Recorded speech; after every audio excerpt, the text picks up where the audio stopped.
Assalamualaikum Ibu. Lagi masak apa nih? Bau harumnya sampai bikin aku siap nyender di meja makan. Waalaikumsalam Nak. Ibu sedang memasak soto ayam. Soto ayam? Wah, aku rela jadi tester soto resmi nasional Ibu. Aduh, Bima. Ini airnya aja belum mendidih, udah mau makan soto. Tapi Bu, kenapa air yang kita masak lama-lama makin panas ya?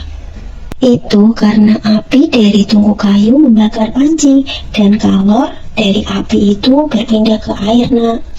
Kalor? Apa itu kalor, Bu? Kalor itu adalah energi yang berpindah karena perbedaan suhu. Nih Ibu jelasin ya. Jadi, kalor adalah energi yang berpindah dari suatu benda ke benda lain karena adanya perbedaan suhu. Kalor akan mengalir dari benda yang lebih panas ke benda yang lebih dingin. Misalnya nih, saat air di panci yang tadi dimasak, kalor dari api berpindah ke air sehingga airnya menjadi panas. Kayak gosip ya? Bima, gosip nggak bikin air mendidih. Kalor itu bikin sesuatu jadi panas. Nah, kalau gosip cuma bikin hati panas aja, Nak. Belum juga ya. Sampai kelupaan nih mau tanya Bu. Kalor satuannya apa ya Bu? Satuan kalor biasanya adalah kalori atau disingkat menjadi kal. Tetapi sekarang kita lebih sering menggunakan joule sebagai satuan kalor dalam sistem internasional, di mana satu kalor itu setara dengan 4,186 joule. Saat suatu benda menyerap kalor, suhunya akan meningkat. Misalnya nih, saat air yang dingin dimasak di atas kompor, suhu air akan meningkat seiring berjalannya waktu. Hal yang sama juga terjadi pada benda padat, contohnya itu besi. Jika besi dipanaskan, suhunya akan naik karena menyerap kalor. Pada kegiatan membatik, kita memanfaatkan kalor untuk memanaskan malam lilin yang digunakan untuk membuat pola batik di kain dengan alat canting. Di mana kalor tidak hanya membuat suhu benda naik, tapi juga bisa mengubah wujud zat. Zat dapat berubah wujud dari padat menjadi cair dan cair menjadi gas. Nah, misalkan ya, es akan mencair menjadi air ketika menyerap kalor dari udara sekitarnya. Proses ini tuh disebut peleburan, yaitu perubahan wujud dari padat ke cair. Contoh lain, seperti tukang elektronik itu menggunakan solder untuk melelehkan timah. Ketika timah menyerap kalor dari mata solder, timah yang padat akan mencair. Terdapat istilah kalor jenis, yaitu banyaknya kalor yang diperlukan untuk menaikkan atau menurunkan suhu satu satuan massa zat tertentu. Kalor jenis menunjukkan kemampuan suatu benda untuk menyerap kalor. Semakin besar kalor jenis suatu benda, maka semakin besar juga kemampuan benda tersebut menyerap kalor. Nah, selanjutnya, kalor jenis suatu zat dapat ditentukan menggunakan persamaan, yaitu Q sama dengan M kali C kali delta T, di mana kalor itu merupakan hasil kali dari massa benda, kalor jenis, dan perubahan suhu. Nah, contohnya nih ya, saat panci berisi air dan berisi minyak dipanaskan bersamaan, maka minyak lebih cepat panas daripada air, karena minyak butuh lebih sedikit kalor, sedangkan air butuh lebih banyak kalor. Maka kalor jenis air ini lebih besar daripada kalor jenis minyak. Selain kalor jenis, terdapat istilah lain juga nih, yaitu kapasitas kalor. Kapasitas kalor adalah jumlah kalor yang diserap oleh benda bermassa tertentu.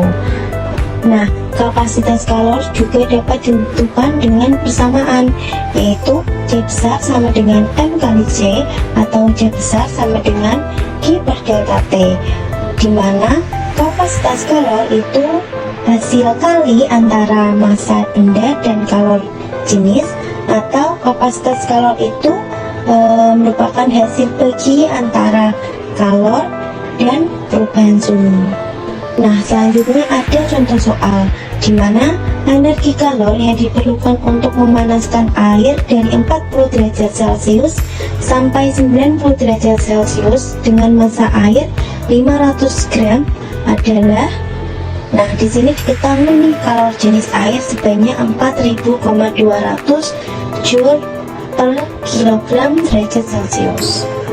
Nah, di sini yang ditanyakan adalah energi kalornya. Maka kita menggunakan persamaan Q sama dengan M kali C kali delta T. Dengan memasukkan nilai yang sudah diketahui, maka energi kalornya itu sebanyak 105.000 Joule. Selanjutnya ada asas Black. Asas Black terjadi jika kalor yang dilepaskan oleh benda bersuhu tinggi itu sama dengan kalor yang diterima benda bersuhu rendah.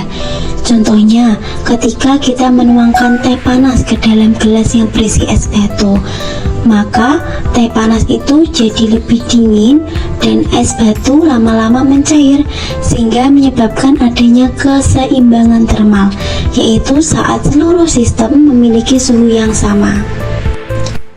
Nah, persamaan dari asas Black yaitu Q lepas sama dengan Q terima.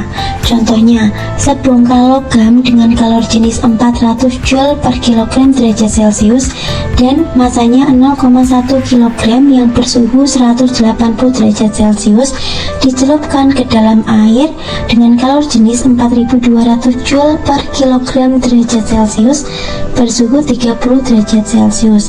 Jika massa air adalah 0,3 kg, maka suhu air campuran tersebut adalah, nah dari soal itu yang kita cari yaitu suhu air campuran. Dari persamaan Q lepas sama dengan Q terima didapatkan suhu air campuran itu adalah 34,6 derajat Celcius.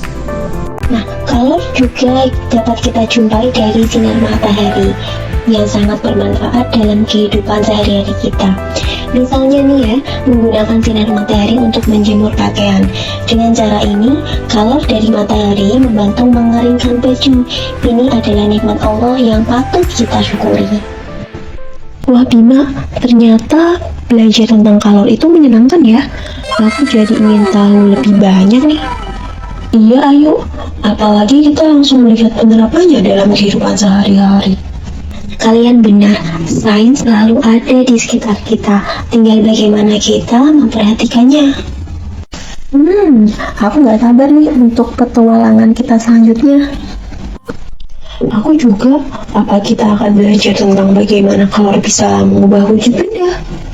Topik yang menarik nih, kalian siap untuk belajar yang lebih seru? Siap, Bu.